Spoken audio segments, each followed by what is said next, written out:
Hey everyone, Tyler here at The Movie Beat. Welcome back to another Korean movie review. Finally back in Korea after several weeks abroad. Again, I had some visa-related issues to take care of, but very happy to be back. I am in a self-quarantine, government-mandated. I am able to do it at home this time, thankfully, but that's for 2 weeks, so great time to check out the back catalog of Korean films. Not able to go out to the theaters right now, so very happy to actually present this movie to you guys today. It's a comedic gem from 2014 starring Cha Tae-hyun, Sang-mi Oh Dal-su. It's called Slow Video. Let's get into it. So I remember that uncomfortable thought that we all had when cameras were sort of getting put up everywhere in cities around the world, CCTV cameras, pretty much monitoring us at all times, everywhere we go, could probably trace our steps, maybe almost from home, at least around all the downtown areas. And maybe the worry that people had and their privacy violations and whatnot, but at least today in cities like Seoul here in Korea, I think more people look at these cameras for the public good that they do, and perhaps feel more secure with more cameras around. I know the cameras did help me one time when I went to the police when my wallet was stolen at the subway station. I got to see some of the back workings of the CCTV monitoring and was very impressed, and they did track down the person, got my wallet back, so that was really cool. So I gotta say I'm kind of a fan of the cameras, but I do think that this movie's Slow Video sort of goes all in on that and really presents the CCTV, the city monitoring, almost in a poetically romantic light, and I think it will win over even the most paranoid of people who are afraid of the eyes in the sky or Big Brother. It'll win you over with its quirky characters and just overall charm. I mean, this movie was charming and very fun. So let's get into it. Since elementary school, Jang-bu, played by Cha Tae-hyun, has suffered from a rare eye condition called dynamic visual acuity that allows him to see fast-moving objects in slow motion. Unfortunately, he's been unable to take advantage of this skill as it causes him dizziness. Having to wear sunglasses at all times, Jang-bu grew up an outcast and found his only solace in observing the lives of others through soap operas on TV. Still awkward and now into his adulthood, Jang-bu becomes the new guy at a CCTV control center in charge of monitoring camera feeds throughout a specific section of town to assist in various law enforcement.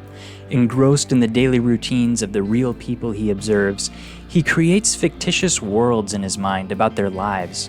One day he observes a woman, played by Sang-mi, he believes to be his childhood crush named Sumi. So with the help of his coworker, Mr. Bang, played by Oh Dal-su, he sets out to try and meet her. When she becomes uneasy to approach and preoccupied with her own financial difficulties and aspirations to become an actress, Jang-bu sets out to make her happy. So Slow Video was written and directed by Kim Yong-tak, who also wrote and directed Hello Ghost. And I think he really knows how to write for his lead actor, Cha Tae-hyun, who we all know from at least My Sassy Girl, but he's a great comedic actor in Korea, at least I believe. And with Slow Video actually being the third script of director Kim Yong-tak to feature this actor, and the second one that he directed himself, the part of Jang-bu feels tailor-made for this actor, Cha Tae-hyun. So using a lot of extensive narration sequences, especially in the early parts of the movie, there's an almost like poetic prose to the writing style that really was reminiscent of like the partnership between director Wong Kar-wai and Tony Leung, who was Wong Kar-wai's leading actor in so many movies. So I don't know if it's that tight, but you know, you get this sense that the director knew kind of sort of how this actor would sound saying these words, and it just feels so much of a match, very suitable. So awesome.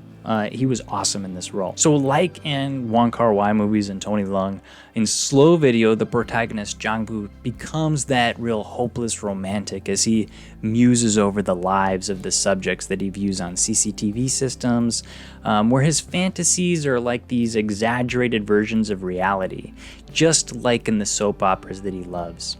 Various metaphors involving the technology used in his work help create this real dreamy sense of playful, romantic yearning that cleverly weaves in a lot of laughs. Now, there is some hilarious back and forth banter between the characters Jang-bu and his superior, Mr. Bang, at the CCTV monitoring station that he works at, but I do feel like some of the comedy may get lost in translation, at least in the English subtitles, as a lot of that comedy relates to the various speech patterns in Korean.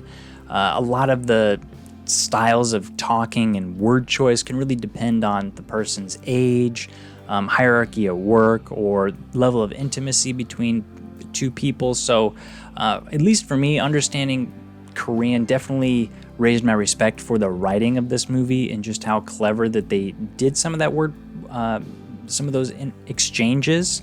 So the characters toy with those speech patterns to get different sort of desired reactions from the other. So for example, a younger man calling an older man Mr. as opposed to Big Brother in its respective tone of endearment or lack thereof. So for example, the Mr. would be the 아저씨, or the older brother, to start a conversation that way and to get someone's attention.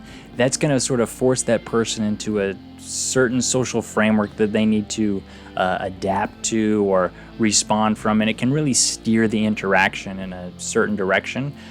So these aspects of the script writing really were funny for me, and I hope that it translates. So the more Korean that I'm learning myself, I'm definitely enjoying more of these sort of office space environment type settings in movies, because a lot of the subtle nuances between the various relationship dynamics become much more clear just in general. So understanding the language has not only enhanced my enjoyment of Korean films overall, but it's something I would encourage anyone who really enjoys watching Korean cinema to do as well. It's really tough to learn, but it's just something that we can all work on little by little, especially if we plan on watching more. And I plan on watching a lot more Korean movies in the future. So Slow Video, back to the movie, has so many things, so many great things going for it. But what makes it, for me, such an enjoyable watch is its real charming characters and its commitment to a heightened sense of reality that almost borderlines on a fantasy. So whether it's Jang-bu's eccentric eye doctor, played by Go Chang-suk, or the young debt collector, played by Choi Sung-won, who cuts Sumi a lot of slack on her dues because he's also fallen for her, or the tough, semi-homeless kid, played by Jung Yoon-suk. This young actor was actually a student of ours at an English academy I worked at, so great kid, great actor, great English. So wish you luck, Alex, wherever you're at. Or whether it was Sumi singing in the middle of the street over the phone when she's late for her audition, there's this whimsical, fantastic realism to the movie that feels a bit like a Japanese drama film, almost from the early 2000s. If you've seen maybe like the movie A Taste of Tea, for example, maybe Slow Video is a little bit more focused than that. The only other Korean movie that just comes to my mind right now that I would compare it to, just the tone and the style, would be Castaway on the Moon. So it's sort of like that drama, heightened reality, if you know what I mean. And without a definitive major conflict to drive the story along, Slow Video becomes more about its characters really discovering themselves and each other. Many of the characters in Slow Video also give off this sense of longing for something or someone to enhance their life and give them purpose, but are finding that answer almost just beyond their reach. And I feel like this added a bit of a somber tone to the overall comedy and quirk of this film, but I found it to be a really satisfying mix overall. The characters really begin to value the things that they have and what's present in their life, rather than dwell on what they don't or some of the negative aspects of their situation. So that was sort of an evolution in this film that I found really interesting to watch.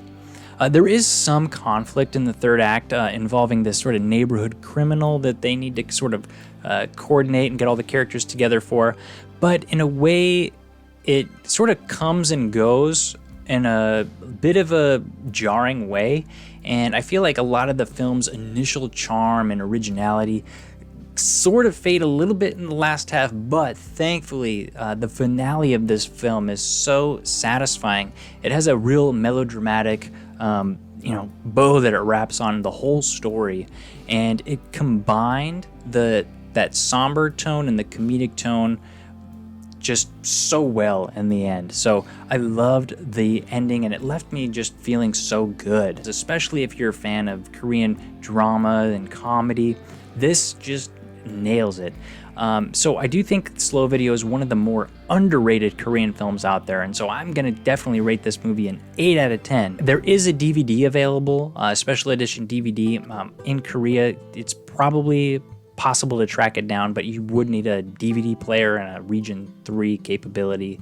But I do think that's probably the best way to get it unless you can find it digital somewhere. So Slow Video, definitely check it out. I'm very curious what other people think of this movie because, it's not one of the more talked about movies out there. So let me know what you guys thought of it in the comments below. Until next time, I'm back in the back catalogs for at least another week. So hope to see you guys soon. Thanks for watching. If you guys enjoy this content, please like and subscribe. Until next time, I'm Tyler at The Movie Beat.